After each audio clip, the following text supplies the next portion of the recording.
Welcome back to the Apatros Review. In this episode, last review for the year, Alien Armageddon, directed by Neil Johnson in the year 2011. Hi there, welcome back to the Apatros Review. And this is the last regular review I do for this year. The last episode I'm going to do for this year will be a sort of like called the D Spectrum, which is basically where I review all the go over all the crap films I've covered this year. I've only done maybe 8 or 9 of those. Anyway, in this episode, look at the film Alien Armageddon, and I just showed you the disc. I don't have the cover, but I showed you the disc. Now, this is a pretty much a really cheap alien invasion film from 2011. Now, this is directed by Neil Johnson, who has been making films since the 1990s, but very obscure, or for some of the films do have a cult following. And I'll give this. This film actually came out in 2011, so in the second year of this decade. And funny, it's 2019 now. The film was released in the US by Phase 4 Films, I believe. Here in Australia, released by Bounty Films, which is a minor label that originally serviced video rental shops, which is where I picked this DVD up. Now, this extremely cheap alien invasion tale was one of a number of El Cheapo sci-fi films made by Neil Johnson, a filmmaker who has been making films since the 1990s. Nearly all of Johnson's films have been willfully obscure, although some of them do have a cult following in certain places. Alien Armageddon is an entry in Johnson's Nephilim franchise, and is intended to be a part of a story about Earth being invaded by an alien race of body-jacking slugs that originally used mankind as slaves and food. Now, I came across this title by accident while buying up DVDs from the last video store in my area, right before it closed down. The cover looked cheap, but I knew that sometimes you couldn't always judge a film by the cover. Well, in this case you could. Sitting down to watch the film, I was astounded by how threadbare the whole thing looked. The visual effects were almost all comprised of the same sort of amateurish, homebrewed CGI that you'll find in practically any low-budget, ultra-low-budget film in the past 20 years. And it looks like it was shot in HD video. The DVD has an R18 rating here in Australia, which is the Australian version of the American NC-17 rating, purely for high-impact blood and gore. I reckon that is just going over the top there. The only gore you see is in the last scene of the film, with the two dead protagonists, half devoured with dead alien slugs all over them.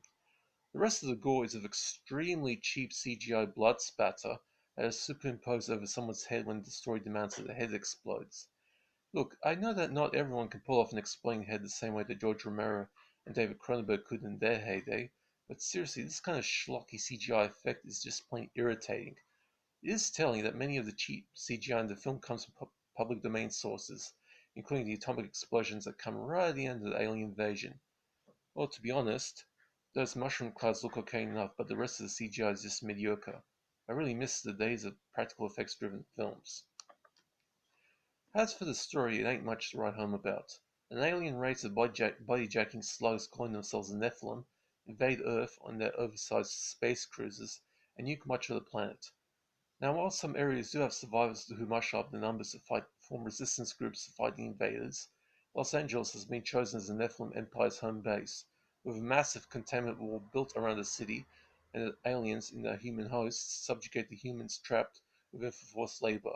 One of these slaves, a Jewish business card maker whose daughter is trapped outside the city, is caught up in a Nephilim operation and sent to a Nephilim prison, where she shares a cell, which looks like a blank room covered by an electromagnetic force field, to keep them inside, with two others, and they're fed strange food that is designed to convert their bodies to a Nephilim-friendly form so the slugs can eat and bodyjack them.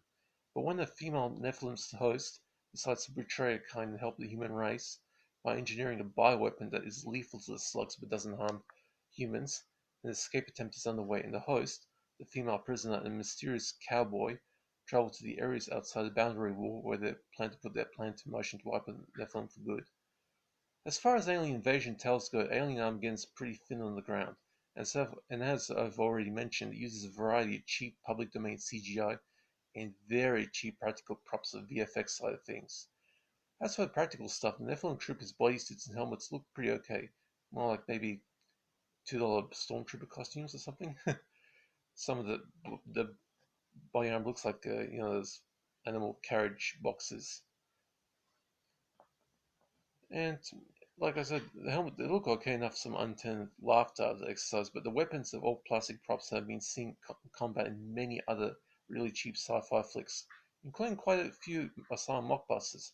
In fact, some of the rifles look like those Nerf dart guns painted black. I've seen those in quite a few of those Asylum films, like Mega Piranha. And with all the CGI gunfights around the cheap package.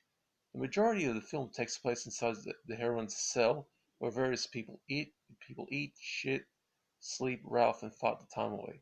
The scene where a fighter pilot is recounting the story of his mission while taking a noisy dump, farting loudly constantly through his story, was so bloody funny, I was finding the urge just to burst out laughing. I was actually trying to sniggering for the whole thing. The action scenes are staged flatter than a deck of playing cards, and the pace is a bit haphazard to say the least. The ending, when it comes, is so anticlimactic that it will leave you saying, "What the hell was that all about?" And the whole film seems like a big bad joke. As bad as things of this caliber tend to get, I thought it would be great for a bad movie night. Now for the gore report. Like I mentioned, some cheap ass gore effects that make a mockery of the Australian R18 rating of the cover. It's probably like I get an MA15 rating, more realistically. This stuff wouldn't even challenge an M rating for impact. Even young children would be laughing at this stuff. There is no nudity, but there is a brief lesbian kiss. Anyway, that's for the DVD. Now, I'll just show it one more time before I trash this freaking disc. It's an extra that you can see from the sticker on the front. It's kind of blacked out the video store label. it it's the quality is okay, but like I said, it was shot in like a really cheap video. Like it looks high def. I mean, it looks pretty clear for the DVD, but there are plenty of cheap films now that are being shot on high-end equipment, video equipment. In fact, it's so clear you can see how bad the effects are. There are some scenes which had like a strange ripple effect whenever an alien drone is watching people fly by. Like the POV shot looks pretty shaky, but otherwise, I mean, the quality looks better than the film deserves, pretty much. In Bounty Films, they've done a good job as for the picture quality, but the sound quality is, I think, what, stereo track or 5.1? No, it's a 5.1 track. It sounds okay enough. There are no subtitles, and pretty much the whole thing's just a. I mean, look, this film was practically a rental disc originally. I've never seen retail versions of this disc, so if you can find a copy in Australia, then it's definitely an ex rental. And there's no extras on this disc either.